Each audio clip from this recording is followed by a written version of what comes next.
an acute care clinic for 2 days once a year.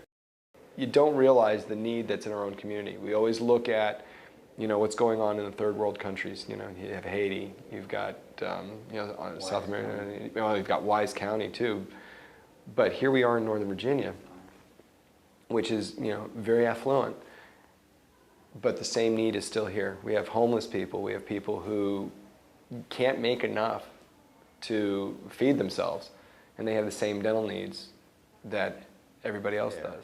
What we found when we looked into the existing systems, there is Smiles for Kids program through Medicaid in Virginia, but there's absolutely nothing for adults. This is the first time I've actually been helped through the Mission of Mercy. It's not just the teeth. If you have infection in your mouth, it's going to affect your heart. It's going to affect whether you have and increase the problem that you might have with diabetes. So the whole body is connected. There is scientific data confirming the direct link between poor oral health and for specific chronic long-term illnesses. We have pregnant women who have no insurance, who are having premature babies, who end up in the neonatal intensive care unit because of abscesses that they had during pregnancy, and they can't have them treated. We just don't have the resources. Oral health, of course, is the portal to the body, and things that go in obviously affects an individual systemically. In addition to that, let me just say that especially in the current economic times, individuals with deteriorated oral conditions oftentimes are unemployable or unmarketable purely because of their appearance. But how am I going to be presentable to get a job, to get my life, going to be productive in society?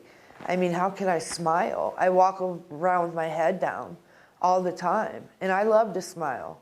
I had the most beautiful smile at once. And I just feel uncomfortable looking for another job or communicating with people. It affects your self-esteem directly. You don't feel comfortable. When I'm talking to you or anybody else, I'm always trying to hide the fact that that tooth is broke. I don't want you to see that tooth because it affects my self-esteem directly. It's really going to change my life as far as being a mother, because I've been in so much pain that I can't really, provide 100% of my energy and my attention to my son, which he needs the whole 100%.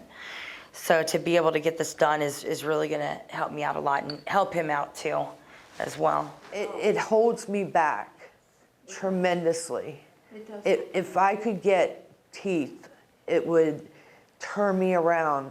Well, Willie's a great example of somebody we helped.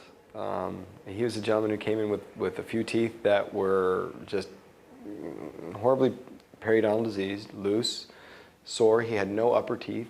Had a bunch of lower teeth. When he smiled, all you saw were these, 4 or 5 teeth on the bottom. The first thing we did was, get him comfortable, take out the teeth that we couldn't restore, and made him what's called immediate dentures, and just made him something that he could wear while everything healed. And Willie's first visit back to me, after the extractions and going through all this, is like, I never knew how much my mouth hurt. And by getting rid of the pain, he felt much, well, not just happier, but stronger. It's the fact that I just know it hurts really, really bad. How long has it been hurting? It's been hurting like this for about 4 days. And I've been calling around trying to see if I could get discount dental or payment plan or, yeah. And yet there is no way to treat their dental care. It's a shame. We could keep patients out of the emergency rooms, out of hospitals. We could keep them on the job, because these are the working poor. These are people who are employed, who are doing great service in our community. And this is really a hidden problem that is causing them not to be able to go to their jobs, children not to be able to go get their education. And we are all affected by it. I can't say I've had teeth problem, or I don't have a lot of pain, but I do know that they're neglected, you know, and I brush at least once or twice every day, but you can still see that they need help. You go look for a job, and the first thing they're looking at is your smile, your mouth. And if that's messed up, it sends a message, whether it's true or not, that you're not taking care of yourself. You know, and so how can he expect you to be responsible worker for him if you're not responsible for your own self? Okay.